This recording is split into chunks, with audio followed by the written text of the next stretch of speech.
El monasterio dormía bajo una colina de viento y tiempo. Su techo, un mosaico de pizarra y musgo, temblaba suavemente bajo el susurro de la noche. Dentro, los pasillos exhalaban polvo, como si la memoria misma regresara al aliento. Las velas parpadeaban con timidez, sus llamas inclinadas hacia un lado por un suspiro invisible que pasaba a través de las piedras antiguas. En una celda estrecha, no más grande que el corazón de una capilla, un hombre permanecía sentado ante un escritorio de madera, con los dedos temblorosos sobre un pergamino sellado con cera tan oscura que absorbía la luz. Había esperado años por este instante. El pergamino había llegado envuelto en arpillera, oculto dentro de un cofre de aceite y grano, llevado por un mercader que hablaba demasiado bajo para ser creíble. Su origen era incierto. Se decía que provenía de las ruinas de Alejandría, aunque otros murmuraban que había sido hallado en un templo sepultado bajo la arena. Pero incluso el más leve rumor de un texto prohibido bastaba para llamar al erudito desde su retiro. Al cortar el sello, el aroma de aceite y cedro flotó en el aire. El pergamino se desenrolló como una serpiente dormida, seco, frágil, y exhalando polvo que brillaba a la luz de las velas. Dos lenguas lo cubrían, lado a lado, extrañas entre sí, los jeroglíficos de los antiguos reyes del Nilo y, debajo, la escritura de una orden de monjes desaparecida en las montañas del Cáucaso. Los historiadores juraban que esos idiomas jamás se habían encontrado. Entre sus alfabetos, habían nacido y caído imperios. Y sin embargo, allí estaban, entrelazados como voces que se llamaban desde extremos opuestos de la eternidad. Comenzó a leer. Los jeroglíficos hablaban primero, lentos y solemnes, narrando sobre una luz oculta en el aliento de la tierra, una llama capaz de reescribir la memoria misma. Debajo, la escritura de los monjes repetía el pasaje, pero con ligera rebeldía. No hablaba de llama, sino de silencio. No de reescribir, sino de recordar. Los ojos del erudito viajaban entre ambos, observando cómo el significado se disolvía como hilo empapado en lluvia. Dos civilizaciones separadas por siglos describían el mismo acontecimiento en tonos opuestos, una mandando, la otra rindiéndose. Afuera, el viento golpeó las contraventanas. Adentro, el aire se tensó, como si el monasterio entero hubiera girado para escuchar. El hombre mojó su pluma y comenzó a trazar los símbolos, comparando sus simetrías. A medida que escribía, su mente vagaba por los corredores del tiempo. Vio el Nilo resplandeciendo bajo un amanecer de cobre, barcas de papiro deslizándose hacia ciudades que ya no existían. Vio la biblioteca de Alejandría, sus columnas veladas en humo, los pergaminos curvándose en pétalos negros mientras las llamas trepaban por el techo. Vio monjes huyendo a través del desierto, llevando en sus mangas lo que podían salvar, con los rostros iluminados por la luna y el miedo. ¿Y si ese pergamino era uno de los suyos? ¿Y si contenía la última conversación entre dos mundos, uno que buscaba definir la verdad, y otro que solo deseaba preservarla?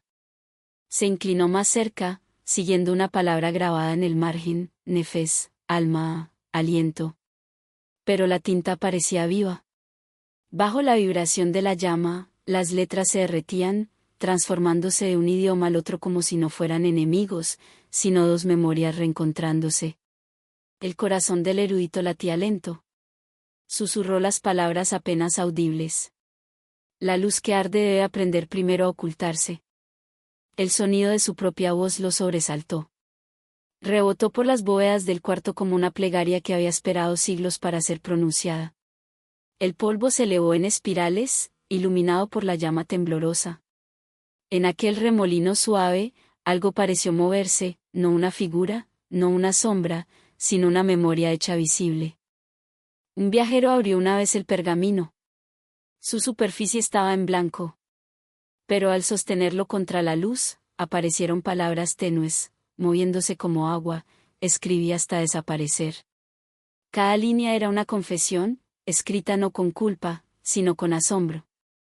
El escriba había comprendido que todo acto de escritura borra al escritor, que las palabras sobreviven a la mano, y que la verdad, una vez registrada, deja de pertenecer a quienes la conocieron.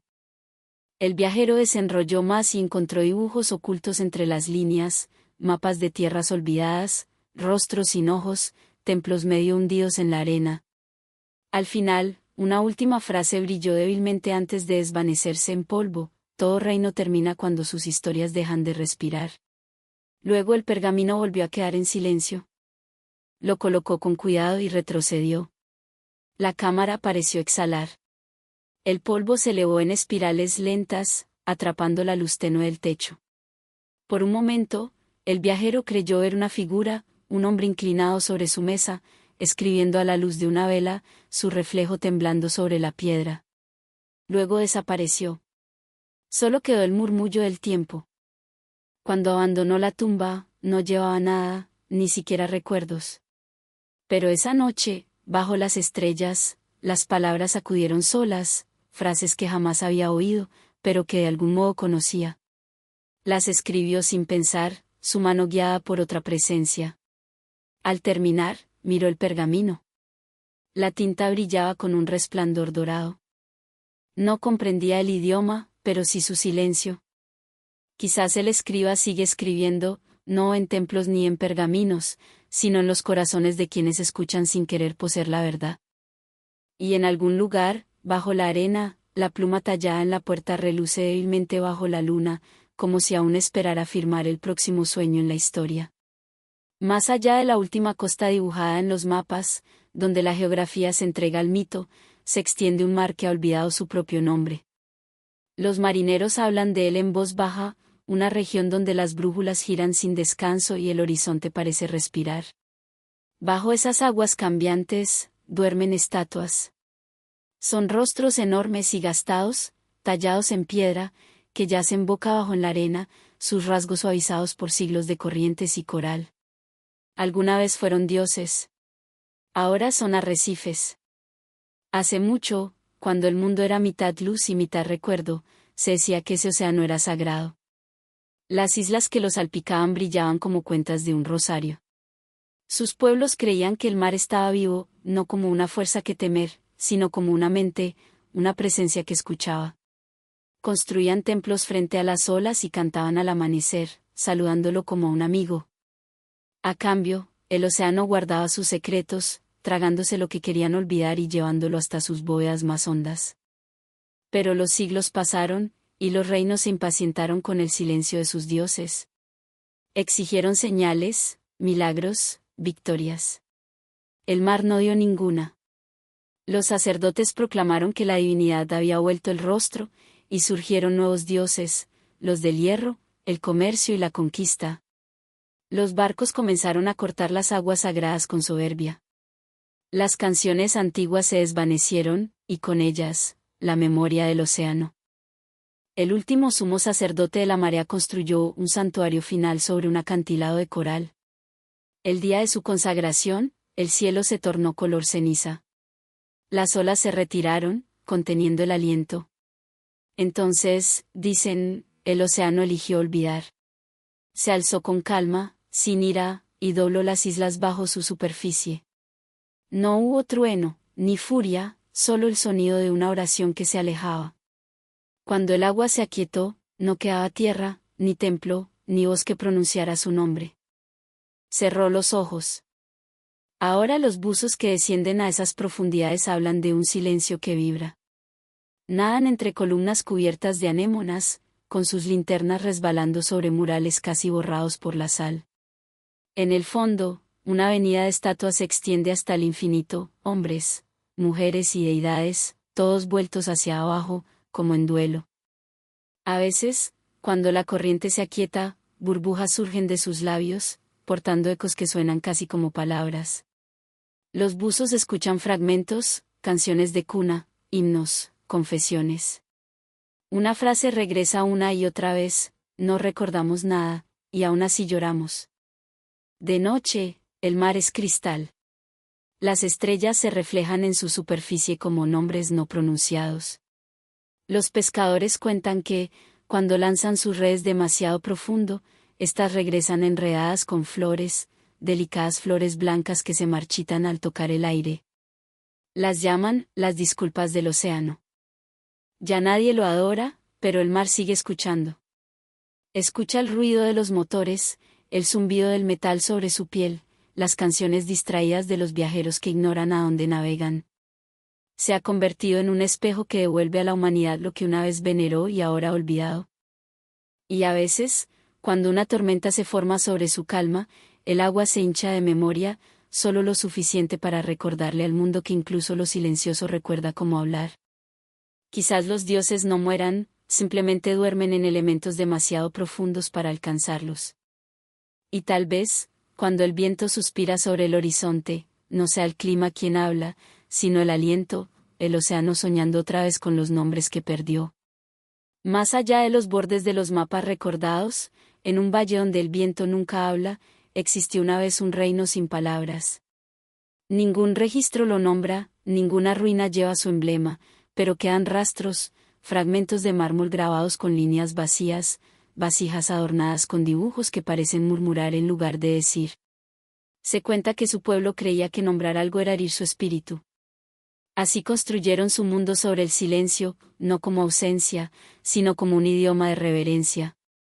Sus ciudades estaban dispuestas en círculos, para que ninguna dirección reclamara importancia.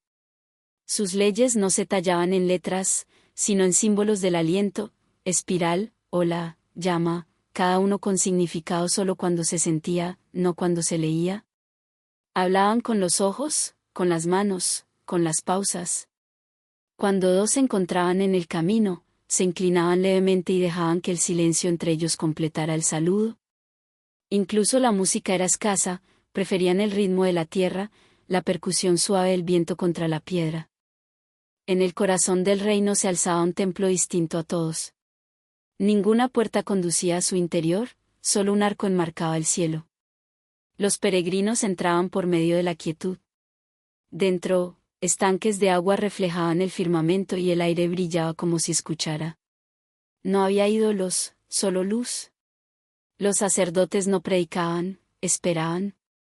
En esa espera llegaba la verdad, callada como el amanecer, una comprensión compartida sin palabras, que todo lo dicho divide, pero todo lo silencioso une. Con el paso de los siglos, llegaron forasteros. Hallaron aquella tierra serena, pero extraña, su silencio les inquietaba. Levantaron torres, mercados y muros de proclamación. Nombraron los ríos, catalogaron las estrellas, midieron el aire. El idioma del reino, la elocuencia del silencio, comenzó a desvanecerse. Algunos se resistieron, refugiándose en cuevas para preservar las antiguas costumbres. Otros intentaron traducir el silencio en palabras, pero cada traducción lo rompía un poco más.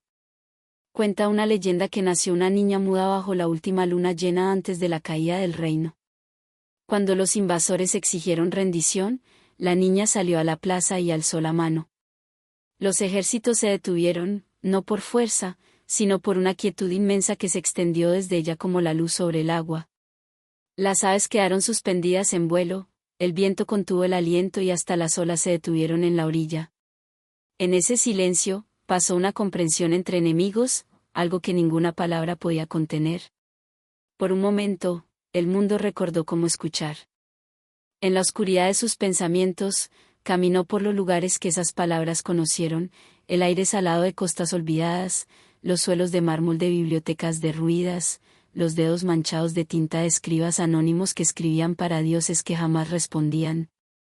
Vio su silenciosa rebelión, como escondían fragmentos de verdad prohibida en los textos sagrados, como disfrazaban conocimiento bajo parábolas, confiando en que, algún día, alguien leería entre las líneas. Cuando el silencio se quebró, la niña había desaparecido, y con ella, el reino. Los invasores caminaron entre sus ciudades, pero todas las calles los llevaban al mismo sitio, un campo de piedra blanca, lisa e intacta, que vibraba con el eco de lo que alguna vez fue. Se marcharon, incapaces de soportar el sonido de su propia voz dentro de aquel lugar. Ahora solo el viento se mueve allí, rozando el mármol con la suavidad de una oración. En ciertas noches, cuando las estrellas se alinean sobre el valle, los viajeros juran oír un murmullo, no fantasmal, sino vivo, como si las piedras mismas hablaran en el único idioma que conocieron. Quizás el silencio no fue su pérdida, sino su salvación. Y tal vez, aún hoy, cada palabra que pronunciamos lleva dentro de sí el recuerdo tenue de aquel reino desaparecido, una pausa entre sílabas, donde la verdad aún espera ser oída. El silencio tiene una forma, aunque nadie pueda verla. No es un vacío ni una ausencia, sino una presencia sutil que se extiende sobre todo lo que alguna vez fue pronunciado. Cuando la última palabra se apaga y las historias descansan, lo que queda es una respiración inmóvil, un temblor que sigue latiendo debajo del tiempo. Hay quienes dicen que cada palabra que decimos deja una sombra, y que esas sombras viajan por los siglos, buscando un lugar donde dormir.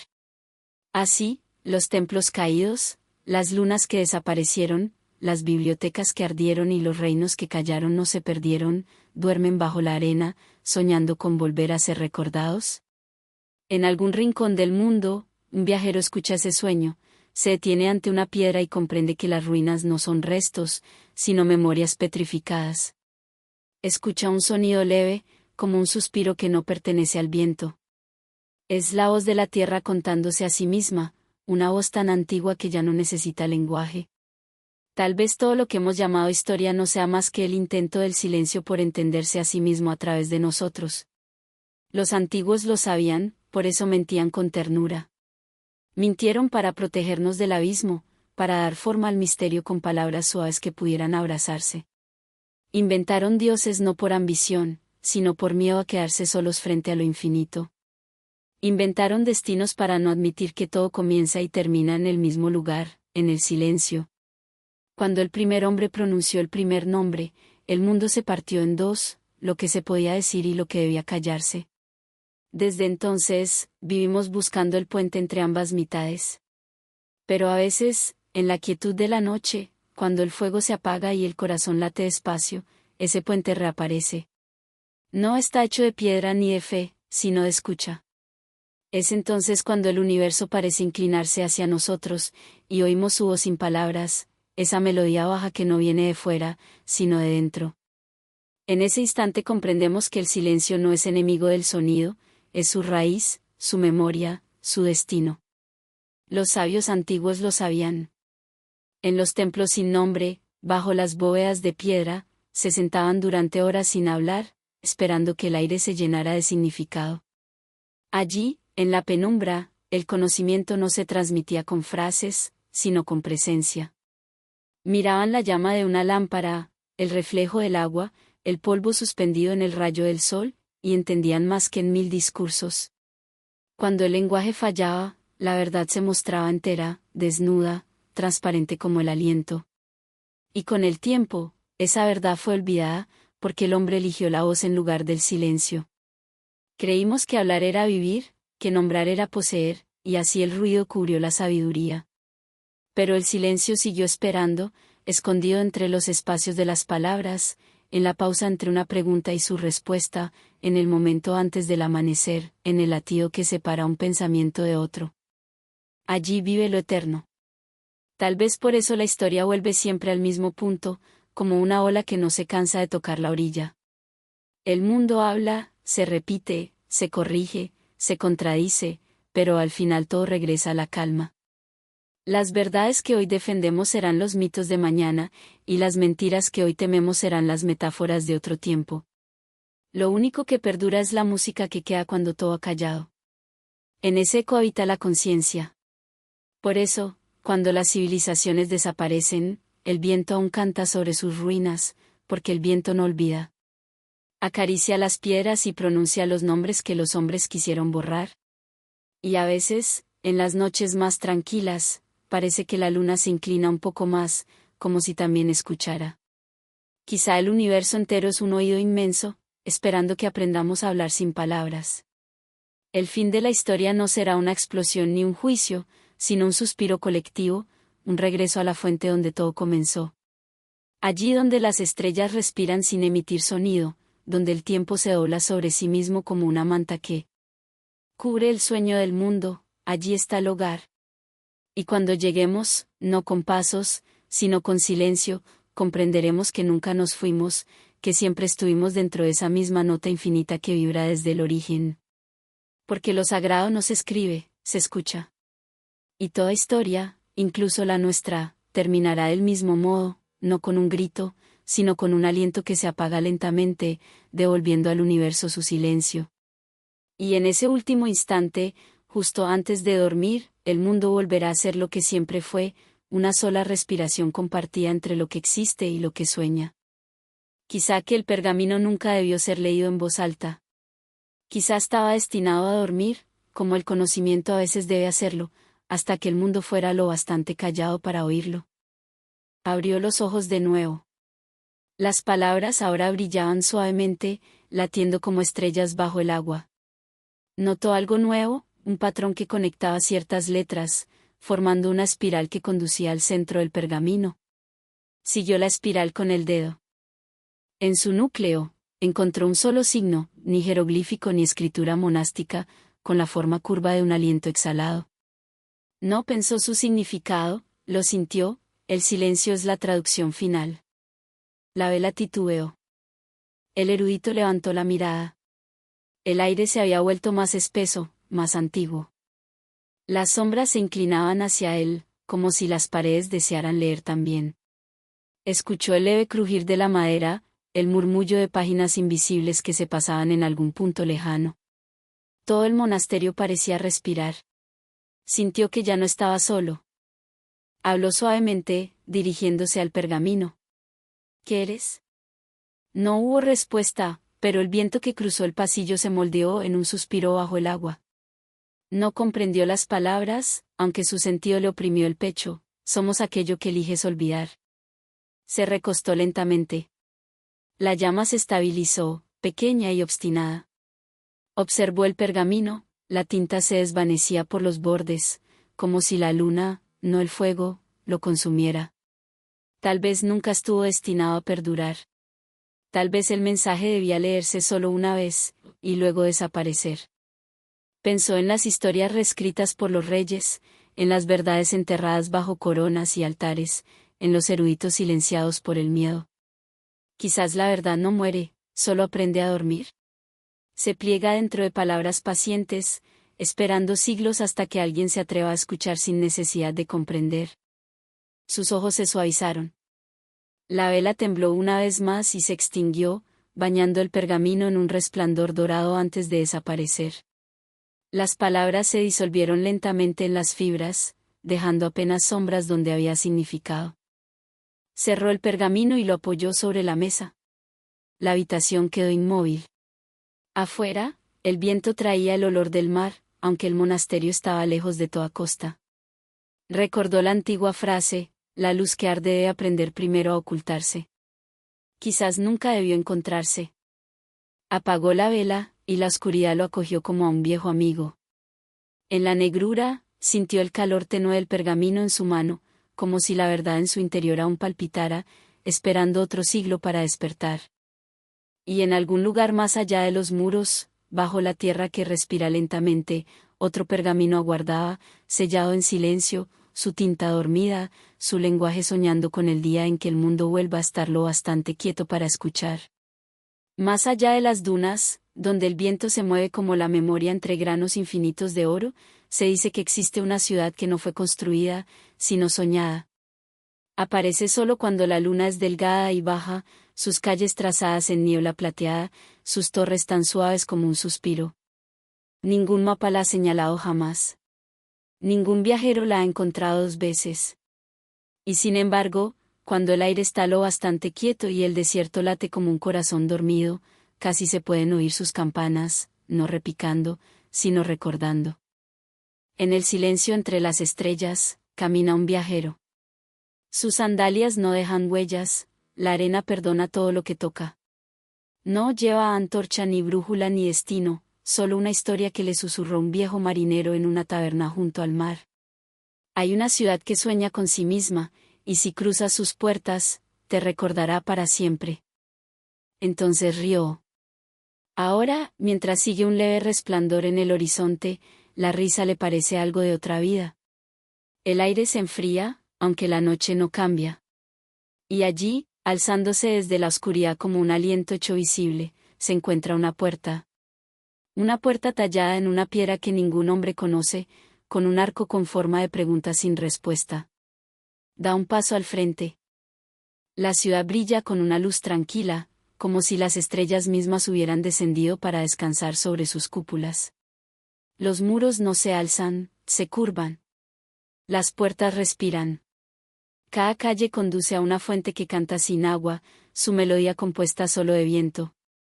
No hay gente, solo sombras que flotan, repitiendo gestos demasiado antiguos para tener nombre. El viajero siente que lo observan, pero con dulzura, como un pensamiento recordado por el sueño que lo imaginó. Sigue una escalera en espiral hacia el corazón de la ciudad. Allí, bajo una bóveda grabada con constelaciones que no existen en nuestro cielo, se alza una tabla de obsidiana.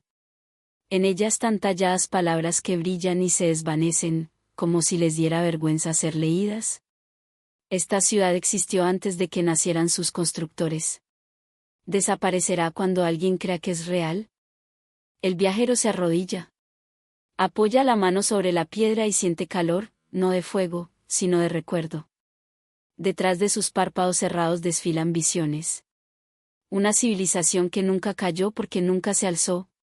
Arquitectos dibujando calles mientras dormían. Sacerdotes escribiendo sermones para dioses aún no imaginados. Ve a los niños dibujar sus nombres en el polvo, nombres que algún día pertenecerán a ruinas todavía no construidas. Entonces comprende, la ciudad no sueña. Ella es el sueño. Y cada alma que la encuentra añade un aliento más a su ilusión. Un viento pasa, suave como un suspiro. Las cúpulas titilan como reflejos sobre un estanque agitado. Abre los ojos, y la ciudad se desvanece, sus torres disolviéndose en la luz lunar, sus puertas regresando a la arena. Solo queda la tabla, brillando débilmente mientras él murmura una última pregunta. ¿Estuve realmente aquí? El viento responde, no con palabras, sino con calma. La arena cubre la obsidiana como una manta sobre un niño dormido. El desierto vuelve al silencio. Lejos, en alguna posada donde la noche apenas comienza, otro viajero cierra los ojos y sueña con caminar por una ciudad que nunca ha visto, pero que de algún modo recuerda. Quizá el sueño sea el mapa. Quizá la ciudad nunca desaparezca, solo cambie de soñador. Y en algún lugar más allá del despertar, las campanas suspiran una vez más, no para ser oídas, sino sentidas, susurrando entre el crepúsculo. Bienvenido de nuevo al lugar que nunca estuvo perdido. Existe una montaña en el extremo oriental del desierto donde el viento nunca cesa. Sus laderas están cubiertas por un polvo del color del oro viejo, y los viajeros que pasan bajo su sombra hablan de un eco que los sigue mucho después de marcharse, una voz que repite sus pensamientos con un tono que no les pertenece del todo. En su cima, oculta tras un velo de roca negra, se alza un santuario no mayor que un suspiro. Dentro descansa el espejo. Nadie recuerda quién lo colocó allí, ni cuándo. Algunos dicen que fue pulido del corazón de una veta de obsidiana. Otros murmuran que no fue tallado, sino hallado completo, como si la tierra misma se hubiera reflejado alguna vez en su propio silencio. Cuando el viajero llega, la noche cae. El aire vibra suavemente, como si lo hubiera estado esperando. Entra al santuario con una antorcha que arde débilmente y ve el espejo apoyado contra el muro, una superficie tan oscura que devora la llama. Durante un largo rato, solo ve su propio rostro. Pero poco a poco, una figura comienza a tomar forma detrás de su reflejo, un rostro coronado con juncos, luego otro, más antiguo, con ojos como monedas gastadas, y un tercero, coronado de luz. Los rostros cambian sin sonido. Son los reyes de una línea olvidada, cada uno mirándolo como si intentara recordar su nombre. Comprende, sin saber cómo, que el espejo no muestra lo que es, sino lo que se ocultó cuando la verdad se volvió historia. Cada rey había estado frente a esa misma oscuridad, y cada uno pronunció las mismas palabras, fue necesario. Sus labios se mueven, uno tras otro, formando la misma súplica. El espejo tiembla levemente y el aire se espesa. No es acusación lo que llena el lugar, sino cansancio, el peso de generaciones que construyeron sus tronos sobre verdades medio recordadas. El viajero se arrodilla. Se inclina, y en el tenue resplandor de la superficie, ve escenas desplegándose como sueños bajo el vidrio, un gobernante ordenando templos sobre tumbas, un escriba reescribiendo los nombres de los caídos, una corona colocada sobre una cabeza que no la merecía. Pero junto a esas visiones parpadea algo más tierno, los mismos reyes, solos, en silencio, trazando las líneas de su propio reflejo, quizá deseando ser recordados por algo más puro que el poder. Cuando la antorcha se apaga, el espejo emite su propia luz. La imagen del viajero desaparece. En su lugar, los rostros de los reyes se funden en uno solo, no un monarca, sino un rostro humano, cansado y erosionado por el tiempo. Por un instante, sonríe con fragilidad. Luego, el espejo se agrieta por el centro con un sonido apenas audible, como un suspiro. Cuando el amanecer alcanza el santuario, el espejo luce opaco, como ceniza enfriada. El viajero toca su superficie, está tibia, como si aún guardara la memoria de lo que una vez mostró. Afuera, el viento trae olor a piedra y lluvia. Comprende que la visión no fue solo para él. Era para todos los que buscan la verdad y temen lo que pueda deshacer. Tal vez cada reino deba aprender esta lección: gobernar es reescribir, y reescribir es olvidar. Los reyes no mintieron por malicia, sino por necesidad, porque la historia también debe proteger a sus hijos del resplandor completo de la verdad. Abandona el santuario en silencio, con la antorcha apagada y su sombra alargándose sobre la arena. Detrás de él, la montaña vuelve a murmurar, no como advertencia, sino como recuerdo. En algún lugar de su interior, la grieta del espejo se ensancha un poco, como un ojo que lentamente se cierra. Y mientras el viajero desciende hacia el valle, escucha un susurro llevado por el viento, no una maldición, no una profecía, sino una especie de perdón. La verdad duerme, y en sus sueños, incluso los reyes lloran. El cañón yacía en silencio bajo un cielo amoratado, donde el tiempo había olvidado avanzar. Sus acantilados se alzaban como las costillas de una criatura antigua, talladas por siglos de viento y luz. En el hueco de su corazón descansaba un grupo de tablas, medio enterradas, medio reveladas, fragmentos de ley, de fe y de mito, con los bordes suavizados por la respiración del desierto. Nadie recordaba quién las talló ni por qué. Los viajeros que las hallaban hablaban de murmullos que despertaban al anochecer, como si las piedras exhalaran memoria cuando el calor abandonaba su piel. Un historiador solitario llegó una tarde, guiado no por mapas, sino por sueños. Había oído hablar de aquel lugar por una inscripción grabada en las ruinas de un monasterio, donde la ley cayó, la verdad comenzó a cantar. Descendió al cañón mientras el crepúsculo se deslizaba hacia el oro. El aire olía a hierro y polvo. Bajo sus botas, fragmentos de escritura centelleaban como escamas de una serpiente dormida. El viento murmuraba entre las rocas, formando sílabas más antiguas que el lenguaje. Se arrodilló frente a la tabla más grande, rajada por el centro, sus símbolos medio devorados por el tiempo. Los grabados no coincidían con ninguna lengua conocida. Algunos signos recordaban al hebreo, otros al acadio, y otros aún se parecían a los pictogramas hallados en las tablas de Ebla. El historiador trazó los surcos con los dedos, sintiendo su profundidad más que leyéndolos. Y entonces lo escuchó, no como sonido, sino como un pulso. Una vibración de piedra bajo la piel. Palabras emergiendo no en el aire, sino dentro de su pecho. Fuimos talladas para recordar el silencio entre los mandamientos. Se quedó inmóvil.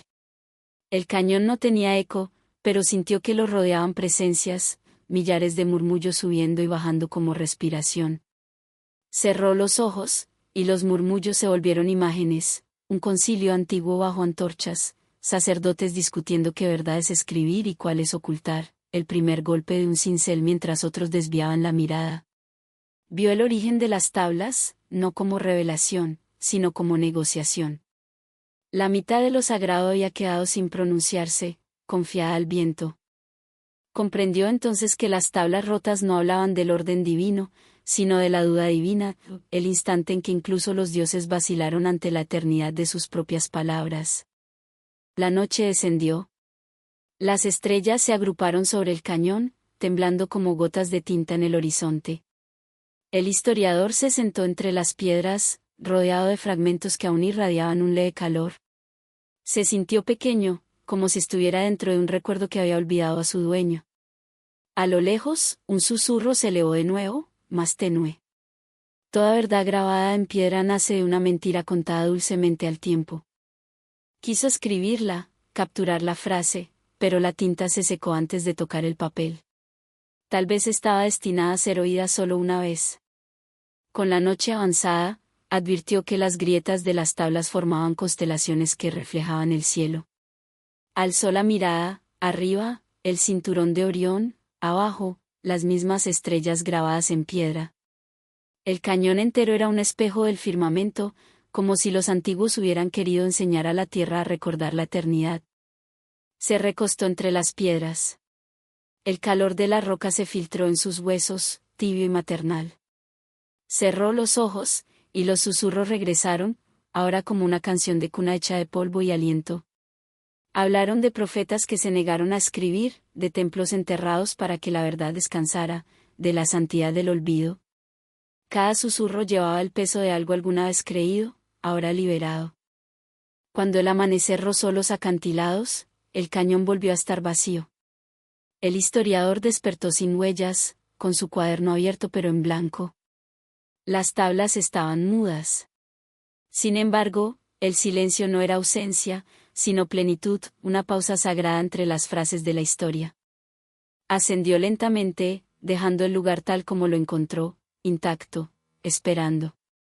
Detrás de él, las piedras respiraron una vez más, apenas perceptibles, y un último susurro flotó en el aire del desierto. Nada sagrado se escribe dos veces. La ciudad se alzaba junto a un mar tranquilo, donde el horizonte olía a sal y a pergamino. Su puerto era un espejo de luz marfil, y detrás se levantaba la biblioteca, no como una fortaleza, sino como una catedral del conocimiento. Sus muros eran de piedra caliza, respirando con los siglos, y sus ventanas miraban al este, de modo que cada amanecer entraba teñido de oro. Se decía que lo contenía todo, las lenguas de imperios desaparecidos, los cantos de nacimiento de los ríos, los mapas ocultos del alma. Y sin embargo, a pesar de su sabiduría, guardaba un secreto: la biblioteca no ardió una sola vez. El primer incendio fue de fuego. Llegó con antorchas alzadas por manos temblorosas, soldados obedeciendo órdenes que no comprendían. Los rollos se encogieron hasta volverse humo, las estanterías crujieron, y el aire se volvió ceniza. La gente lloró en las calles, observando cómo la memoria de los siglos ascendía hacia el cielo. El fuego ardió durante 3 días y 3 noches. Cuando terminó, el mar arrastró hollín negro más allá de la costa, y los sobrevivientes hablaban en voz baja, como si el lenguaje mismo hubiese sido herido. Pero el segundo incendio fue silencioso. Años después, cuando la ciudad reconstruyó sus muros y volvió a pintar sus fachadas, los eruditos regresaron para reunir lo que quedaba. Copiaron fragmentos, tradujeron versos, reordenaron filosofías enteras. Y en ese proceso de rescate, cambiaron todo. Las palabras que antes hablaban de misericordia se suavizaron en obediencia. Las verdades que temblaban de peligro fueron selladas bajo alegorías. El fuego había destruido el cuerpo del saber, pero esta traducción consumió su alma. Entre ellos estaba Amaris, una escriba de ojos apagados por la edad pero aún llenos de paciencia. Había sido estudiante bajo aquel techo antiguo, había visto las primeras llamas levantarse, y había jurado que ninguna palabra se perdería jamás. Pero mientras trabajaba, copiando a la luz de una lámpara, comenzó a sentir que lo que salvaban ya no era lo que había sido escrito. Las frases conservaban el ritmo, pero les faltaba algo esencial: un aliento, un pulso, un latido hecho de verdad. Una noche, encontró un rollo medio quemado sellado bajo el suelo de mármol, intacto del primer fuego. Las letras estaban chamuscadas pero legibles, escritas en una lengua medio olvidada. Hablaban del origen de la luz, del conocimiento como una herida que se cura al recordarse. Amaris lo sostuvo contra su pecho y lloró, no de tristeza, sino de reconocimiento. Comprendió entonces que la verdadera pérdida no había sido el fuego, sino la traducción, la comodidad y el control. Afuera, el mar se movía como vidrio líquido. A lo lejos, el trueno murmuraba. Se levantó, tomó el rollo y lo llevó hasta el puerto, donde la marea rozaba los escalones de la biblioteca. Mientras el relámpago iluminaba el cielo, desplegó el pergamino por última vez y dejó que el viento se lo llevara. La ceniza se dispersó sobre el agua, perdiéndose en la oscuridad. El mar la recibió sin hacer preguntas. Esa noche, mucho después de que ella se marchara, un resplandor tenue volvió a las paredes de la biblioteca. Algunos dijeron que las piedras recordaban. Otros, que el mar seguía leyendo. Siglos más tarde, los viajeros contaban que al ponerse el sol, de la orilla se oían susurros saliendo de las olas, no gritos de ruina, sino versos murmurados bajo el agua, fragmentos de una memoria que se negaba a morir. Tal vez toda biblioteca arde dos veces, una en el fuego, y otra en el olvido. La primera nos duele, la segunda pasa inadvertida.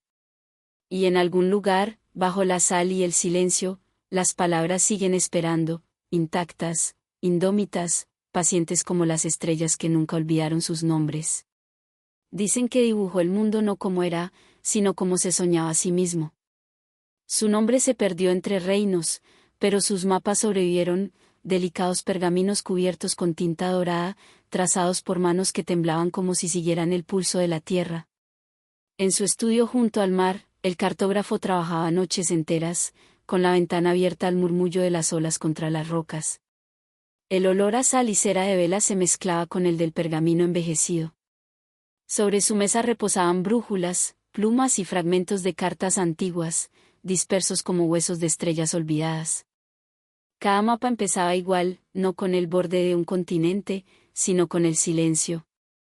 Esperaba el primer soplo del viento entre los juncos fuera de su ventana, y entonces trazaba una línea que se curvaba hacia la memoria más que hacia la dirección. Creía que cada paisaje tenía un alma propia, y que dibujarlo con fidelidad era traducir su sueño.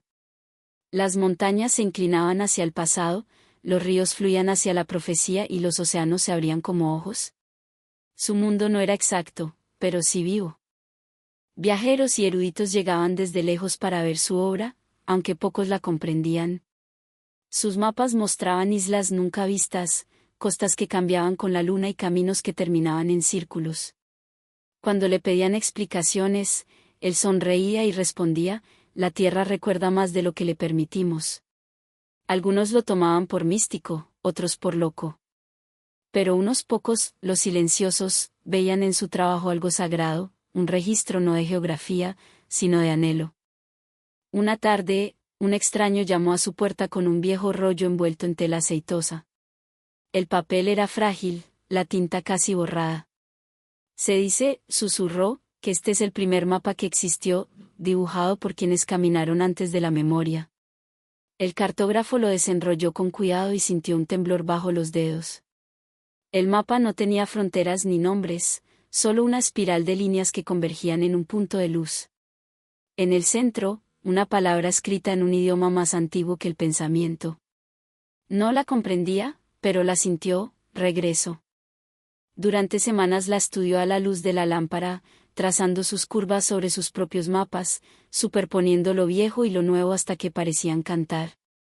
Empezó a ver patrones donde no debían existir, ciudades alineadas con constelaciones, ríos reflejando las venas de la mano humana. Comprendió entonces que quizás el mundo no había sido creado una sola vez, sino continuamente, cada vez que alguien se atrevía a imaginarlo de nuevo. Su mapa final no se parecía a ninguno anterior. Comenzaba en el centro, una espiral dorada que se expandía hacia afuera en nubes de tinta. No había tierra ni mar, solo movimiento, aliento y silencio. Cuando terminó, lo dobló con cuidado, lo selló con cera y lo colocó dentro de un cofre forrado de terciopelo. Luego, al acercarse el amanecer, lo llevó a la orilla. La marea estaba baja, el aire inmóvil. Susurró una oración, no a los dioses, sino a la tierra misma, y dejó el mapa a la deriva sobre el agua. Mientras se alejaba, el horizonte titiló levemente, como reconociendo su propio reflejo. Quienes después buscaron el cofre hallaron solo arena y fragmentos de concha. El mapa había desaparecido. Pero los viajeros que recorrieron esas costas ese año juraron que las estrellas se habían desplazado un poco, como si siguieran un nuevo diseño. Algunos dijeron que el cartógrafo había rehecho el mundo. Otros, que simplemente les recordó quién era. Quizá todo mapa sea una confesión, no de dónde hemos estado, sino de lo que anhelamos encontrar. Y en algún lugar, justo más allá de lo conocido, la marea aún lleva su pergamino como un corazón vivo, latiendo suavemente bajo el horizonte. En el valle donde el sol duda antes de caer, oculto bajo capas de ceniza volcánica, yace un templo que respira cuando la luz lo toca. No figura en ningún mapa, porque nunca fue realmente construido, fue tallado, ahuecado y persuadido a surgir de la piedra viva por manos que creían que el silencio era una forma de oración. Su entrada es estrecha, como el espacio entre dos latidos. Quienes entran deben hacerlo con la antorcha baja, pues incluso la llama parece temer lo que podría revelar. Dentro, la oscuridad no es ausencia de luz, sino su gemela. Las paredes brillan tenuemente, como si estuvieran escritas con tinta viva. Los grabados se desvanecen y reaparecen, rostros que giran, ojos que se abren, manos detenidas en gestos que podrían ser bendición o advertencia. Los eruditos solían decir que el templo estaba dedicado a dioses del habla, pero las inscripciones cuentan otra historia. Hablan de quienes escuchaban, de sacerdotes que no construían altares, sino esperaban en quietud, convencidos de que la voz divina habitaba no en el trueno, sino en el eco. En el centro se halla la Cámara de las Sombras, un salón circular donde un único rayo de luz entra por una rendija del techo. A medida que el sol avanza, el rayo se desliza por las paredes, despertando figuras una por una procesión eterna que solo existe por un instante de iluminación. El aire vibra con su aliento, o tal vez con el recuerdo de su creación. La piedra misma susurra, todo Dios es un silencio aprendiendo a hablar. Una noche, mucho después de que el mundo olvidara este lugar, una exploradora llegó al templo guiada por el rumor y el sueño. Sus pasos no producían sonido. El aire la envolvía como el agua. Siguió el leve rastro de hollín sobre el suelo hasta llegar a la cámara. Allí colocó su lámpara y observó cómo su círculo de luz temblaba sobre los relieves. Al principio nada se movió. Luego, lentamente, las sombras comenzaron a respirar. Se alzaron como humo, tomando formas humanas y no humanas, figuras envueltas en túnicas de niebla, rostros velados por piedra. No hablaban, pero ella los entendía. No en palabras, sino en ritmo, como si su propio corazón se uniera al de ellos. Le mostraron los orígenes del templo, como sus constructores tallaban no para honrar dioses, sino para enseñar a la oscuridad a recordar la luz. Cada golpe del martillo era una sílaba, cada curva, una oración. Cuando el último muro fue terminado, apagaron sus antorchas y escucharon hasta oír sus pensamientos regresar como música. Cerró los ojos y sintió el mismo sonido, grave, resonante, interminable. No le causó miedo, le dio consuelo. Las sombras la rodearon, tejiendo historias dentro de su respiración. Comprendió entonces que aquel lugar no estaba hecho para ser descubierto, sino para ser hallado solo por quienes cargaban preguntas que ningún idioma podía contener. Cuando abrió los ojos, la luz había desaparecido. Solo quedaba un tenue calor en la piedra, como si algo invisible acabara de pasar. Recogió su lámpara y se dirigió a la salida, pero en el umbral se detuvo. Detrás de ella, la cámara susurró una vez más, casi con ternura. La primera palabra pronunciada no fue sonido, fue la luz tocando la piedra. Afuera, el cielo comenzaba a aclararse. El valle brillaba bajo un velo de ceniza. Miró atrás una última vez, pero la entrada ya no estaba, devorada por la pendiente, o tal vez por el tiempo. Algunas noches, cuando el viento atraviesa ese valle, los viajeros dicen oír un murmullo que surge de las profundidades, no de miedo, sino de añoranza. Es un sonido suave, rítmico, vivo. Es el templo que aún habla, no en palabras, sino en el antiguo idioma de las sombras. Hubo un tiempo, o tal vez solo una noche, en que la luna desapareció. No existe registro alguno, salvo un pergamino medio quemado hallado en las ruinas de un monasterio junto al Mar Negro. La tinta se había desvanecido hasta el tono del humo viejo, pero aún podía leerse el título, La crónica de la luna desaparecida. Ningún autor fue nombrado, ninguna fecha escrita, como si el escriba temiera atraer la atención del cielo. El relato comienza con el silencio, un mundo a la deriva bajo un firmamento sin estrellas. Océano sin reflejo. Sombra sin forma. Amantes buscándose por el tacto solamente. Durante 13 noches, la luna no estuvo. Las mareas vacilaron, los templos callaron, y el mundo pareció encogerse, como si el cielo hubiera inhalado y olvidado exhalar. Los animales se negaron a dormir. Los niños soñaban con ríos de plata que ascendían hacia la oscuridad. Los marineros decían que el mar ya no obedecía la brújula, que se inclinaba hacia la memoria. Solo un hombre, un humilde cronista de la costa, se atrevió a escribir lo que veía, aunque confesó que tal vez sus ojos lo engañaban. Describió la ausencia no como oscuridad, sino como espera. El cielo, escribió, es una copa vacía que aún recuerda el agua. Cada noche subía a los acantilados para mirar el lugar donde la luna debía estar. A veces oía un zumbido leve, como si el aire mismo intentara cantar la luz ausente de regreso. Una vez vio ondulaciones de plata sobre el horizonte, el fantasma del resplandor regresando a casa. En la 13ª noche escribió sobre un brillo pálido que no nacía del este, sino desde debajo del mar. Creyó que la luna había caído, ahogada, y que el océano, fiel y triste, intentaba alzarla otra vez. Cuando la luna volvió, era distinta. No en tamaño ni en color, sino en ánimo. Su luz ya no se extendía pareja sobre el mundo, titilaba, más suave, como dudando de sí misma. Algunos dijeron que había aprendido humildad, otros, que había visto algo que ninguna luz debía ver. El cronista escribió una última frase, ha olvidado su reflejo. Luego, el relato se detiene. Siglos después, los astrónomos descartaron la historia como superstición. Pero ciertos registros de antiguos puertos hablan de mareas que desaparecieron durante días, de barcos varados en medio del mar, dormidos bajo un cielo inmóvil. En la luna misma queda una cicatriz tenue, una franja oscura en su hemisferio sur, con forma de huella sobre la plata. Los científicos la llaman sombra basáltica. Los monjes antiguos la llamaban la memoria del ahogo. Así sobrevive la historia, no como prueba, sino como eco. Un recordatorio de que incluso la luz que más confiamos debe, algún día, tambalearse, y que en su ausencia el mundo aprende el lenguaje de la añoranza.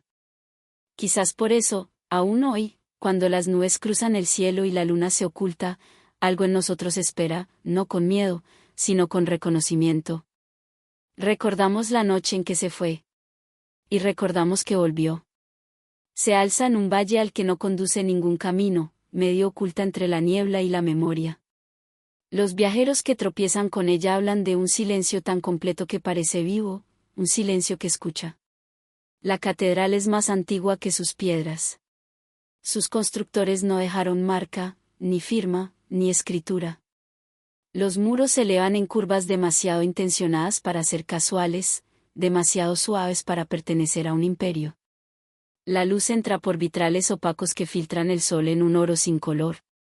No hay campanas, ni altar, ni santos tallados en las puertas, solo leve relieve de manos grabadas en la piedra caliza, como si el aire mismo alguna vez hubiera rezado. Cuando el primer caminante entra, el polvo se arremolina bajo sus pasos, como si lo recibiera. Siente el aire cambiar, fresco, paciente, eterno.